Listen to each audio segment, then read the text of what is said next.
Welcome, everyone, to the latest edition of the Reimagine Mobility podcast series. I'm here with Jesse Allen and Kayla Hamilton. Welcome, guys. Thanks for joining us. Maybe to start out, for some of our listeners and viewers, we start out with Kayla. You're at the University of Alabama. Explain a little bit, what are you doing in the mobility space? So I work on my team, or the University of Alabama's EcoCAR team, and primarily I've been working on the connected automated vehicle side, so learning more about that technology and developing our own. But the team spans a wide variety of areas, including propulsion systems, modifying, taking things apart, reintegrating systems, developing new mounting solutions, as well as the control side. So how do you actually control all the new components that are put in the vehicle? Okay, excellent. Jesse, how about you? Yeah, thanks for having us on. I'm the senior program manager for the EcoCAR EV Challenge. I've been in Argonne, living and breathing EcoCAR for the last 11 years. I've held a variety of roles within the EcoCAR program over the years.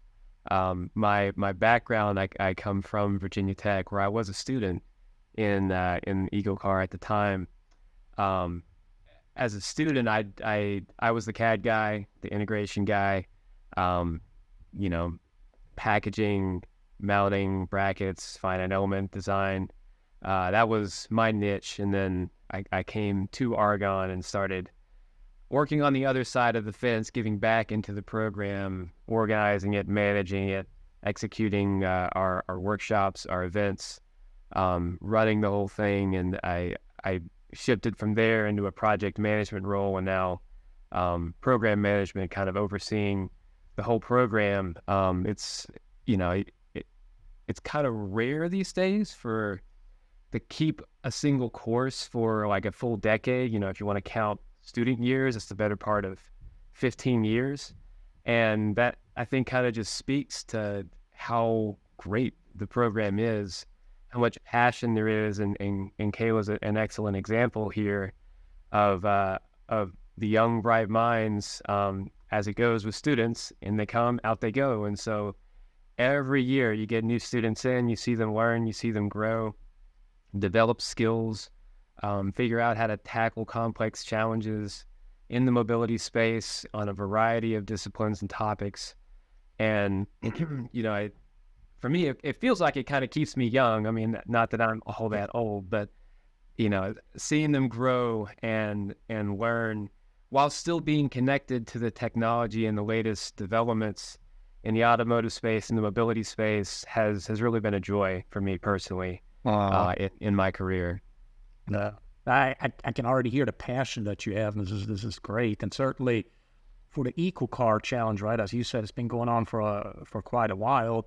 I mean, this is the time now, right? Over the last 2 years, this has become, I'm sure, even more popular than it was before, and will continue to be popular going forward with all the transformations that we see in the mobility space, not just on the ground, so not just with vehicles, but all across in the air, and now with NASA going to space.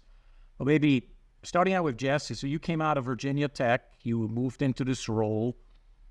I can feel the passion, I can hear it, I can see it. What really motivates, what are the top 3 items that motivates you to continue doing this? And what are the benefits ultimately for the students? And then we go into Kayla and see what does she experience in this space? Yeah, that's a great question. For me personally, the number one thing for my role on the organizing side for EcoCAR is giving back to the students, the growth and the learning. It's investing my time and energy into an endeavor where the product is people, right? At an OEM, you build cars. At EcoCAR, we build engineers, and that's what we're doing here with Kayla. So that's the core thing. Really, it is. It's a people-driven endeavor, and we're investing in the improvement of lives. I'm also a nerd, big nerd. I really get a kick out of the technology, and being able to work in a role that's very people-centric while also staying relevant and staying up with the trends of the automotive industry. I mean, right now is probably the most exciting time for mobility since, I don't know, maybe like the 1900s, 10s, 20s, something in there. I mean, it's a time of great change and evolution and technological progress. And it's really cool to be able to see that. Even in just the 10, 11, 12 years since I was a student, the words connected and automated vehicles were nowhere close to mainstream. I mean, that was research, that was prototype stuff. And now here we are where many cars you buy have at least some level of automated features, whether it's, I don't know, automated brake assist or adaptive cruise control or something like that. And, you know, that the fact that we have grown and changed with the industry on the EcoCAR side is just really cool and fulfilling to see us take an educational program and continue to keep it relevant for the students as they learn and grow. Yeah, that's a good point that you make. And I think, connectivity, I got involved doing telematics, right? So the beginning of connectivity, and then connected vehicle stuff with DSRC and V2X, 15, 17 years ago now. But if I compare that with what we're really doing today, that was whatever playground stuff, and now we're moving into the adult world and we're doing some real stuff, and we're really changing the way mobility works.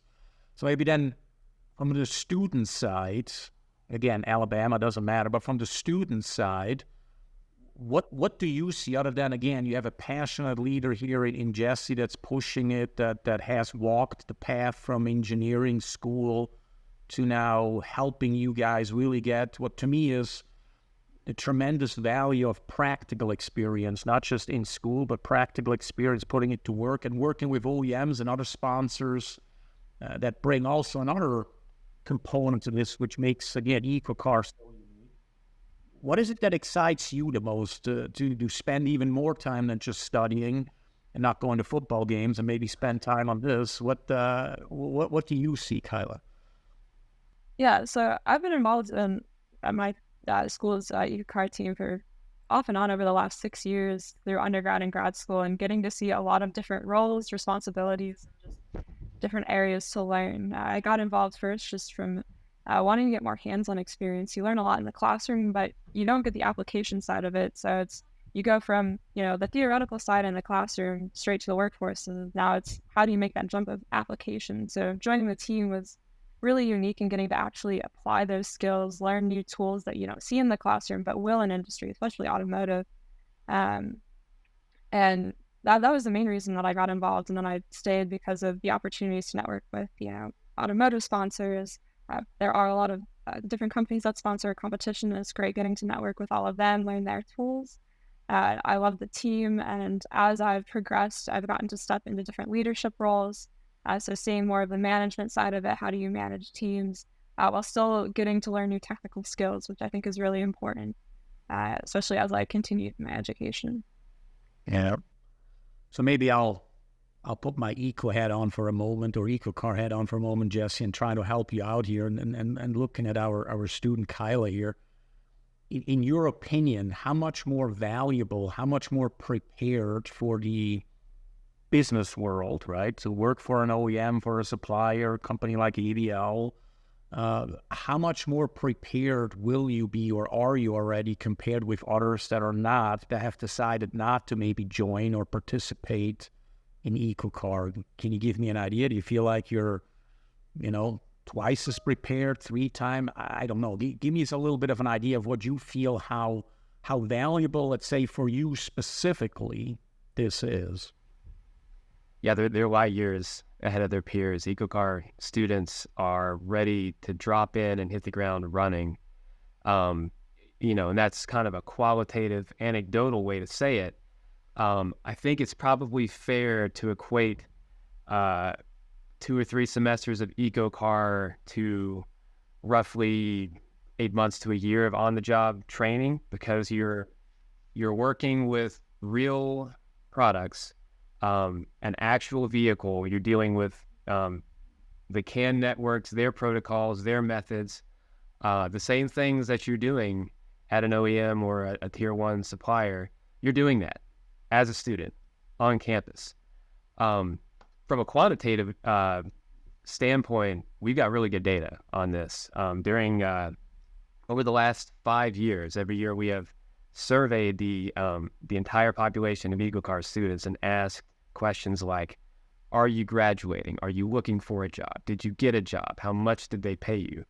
And over that 4-year body of data, if you boil it down for just undergraduates and even divide by discipline, mechanical, electrical, computer science, we've got a big pile of data that says EcoCAR students command a salary premium compared to their non-EcoCAR peers.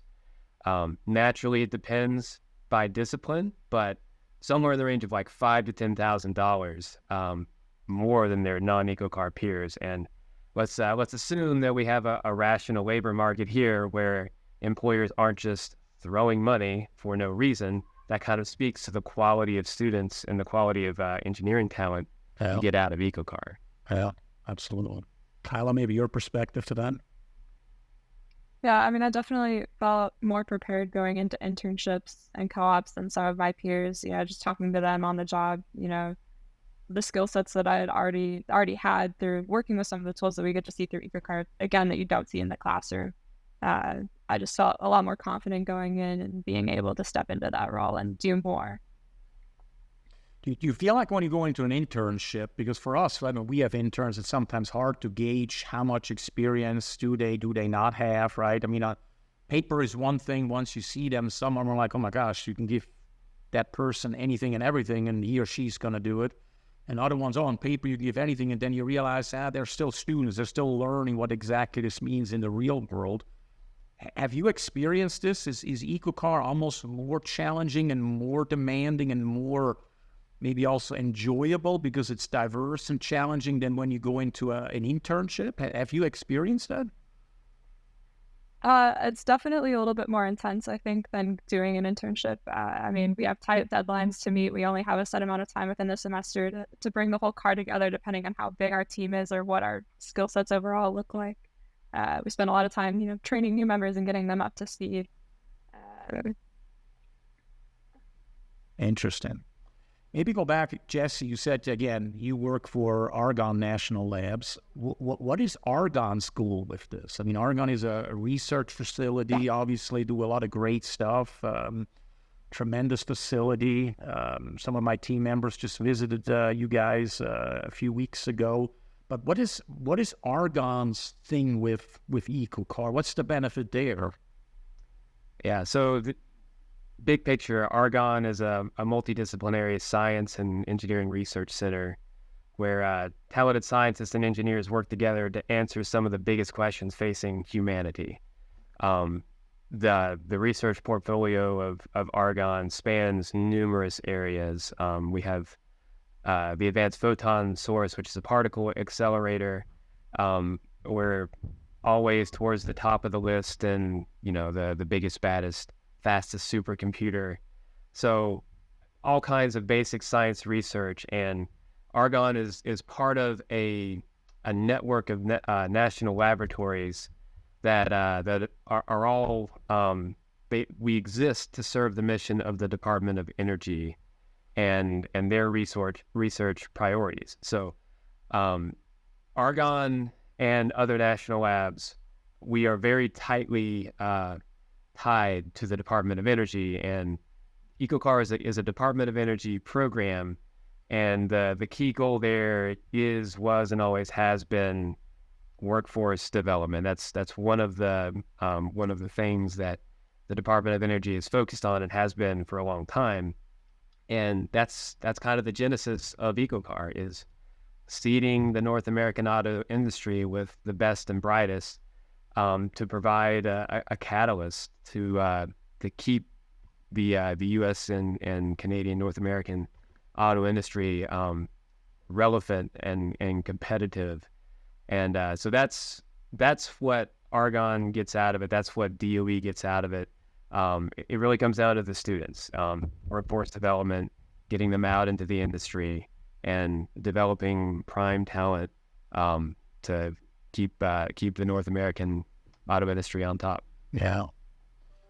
Maybe Kayla, again, the topic here is always, how do we reimagine mobility, right? And In your case, you've been in this program now for several years. You probably have seen technology advance even in that short period of time. Jesse, probably even more. We get to that next.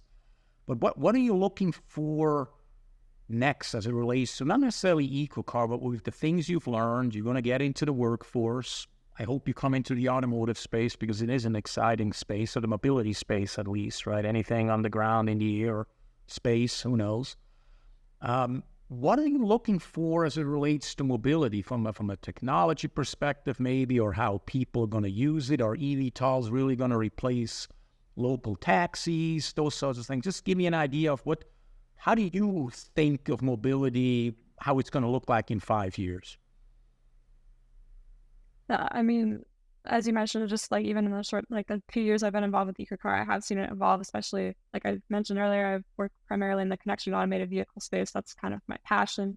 And, seeing it evolve from a competition standpoint of, in the last competition, we only developed adaptive cruise control. Well, now we're moving towards cooperative adaptive cruise control, as well as lane centering, continuing to kind of build towards a more fully autonomous vehicle. I don't know if we'll see a fully autonomous vehicle in the next 5 years, fully level 5 running around completely on its own. But it is really exciting to see that space continue to grow and to be part of the development as that continues. Okay.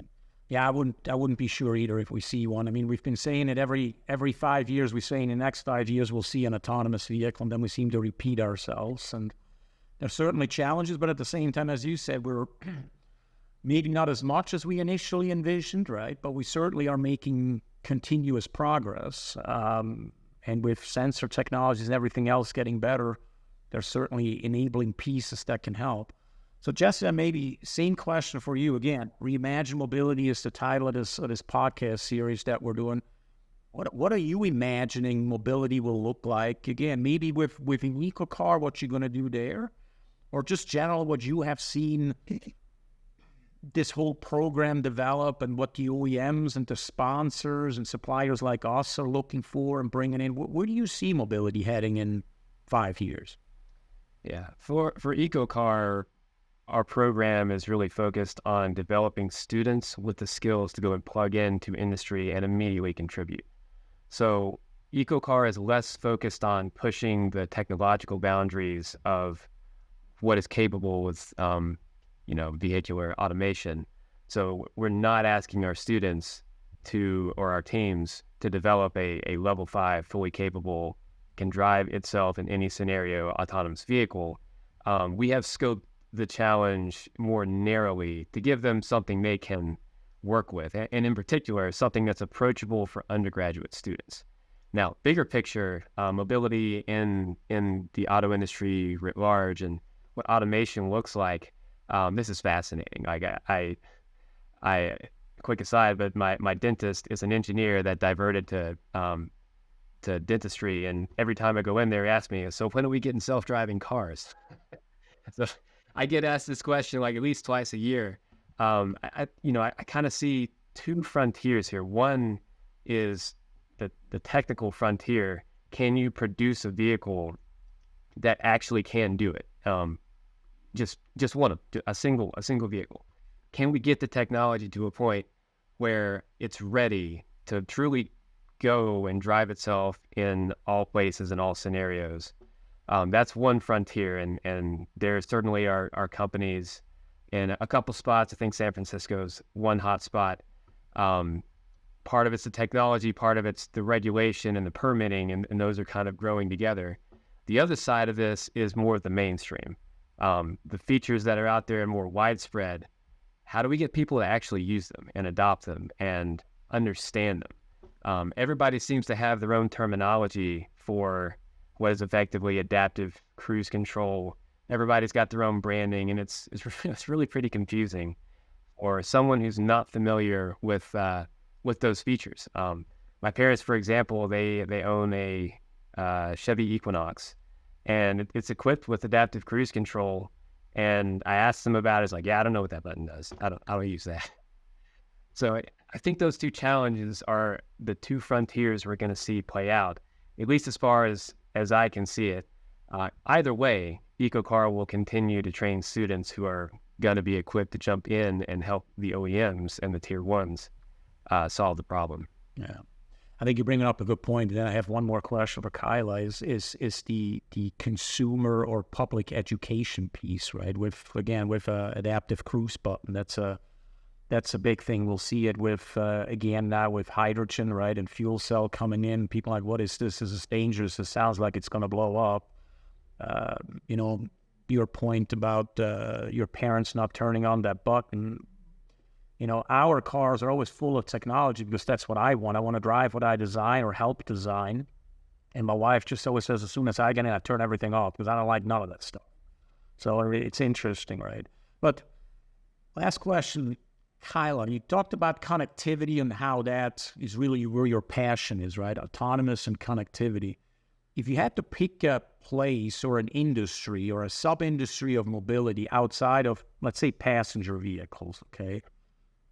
Mobility, autonomous, we're talking ships, we're talking trains, we're talking motorcycles, heavy-duty trucks, off-road, mining, aerospace, lots and lots of different spaces where all this stuff, in some areas, been there longer. Say aerospace, for example, connectivity and autonomous been there way longer than anywhere else, probably, at least, again, to a limited area. But what fields outside of passenger vehicles would you be mostly excited about to work in?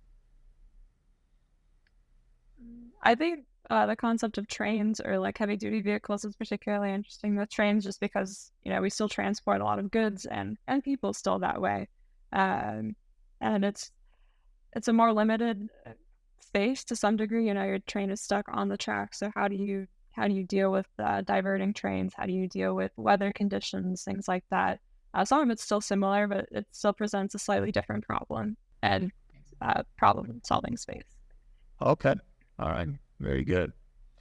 Well, thanks, guys, for joining us today on the Reimagine Mobility podcast series. Great feedback. Very interesting what you guys are doing at EcoCAR and how you, as a student representative here, Kayla, are benefiting from it. It's great to see, and we're glad we're partnering together and others continue to invest here because, as you said, Jesse, this is the future, and we need the brain power here to push the leading edge of technology further out so that we are able to reimagine mobility for the better of everybody.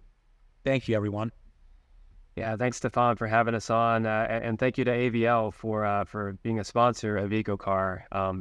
We really couldn't do this program without the support of dedicated sponsors like AVL and GM, MathWorks, and DOE are the headline sponsors, so definitely appreciate it.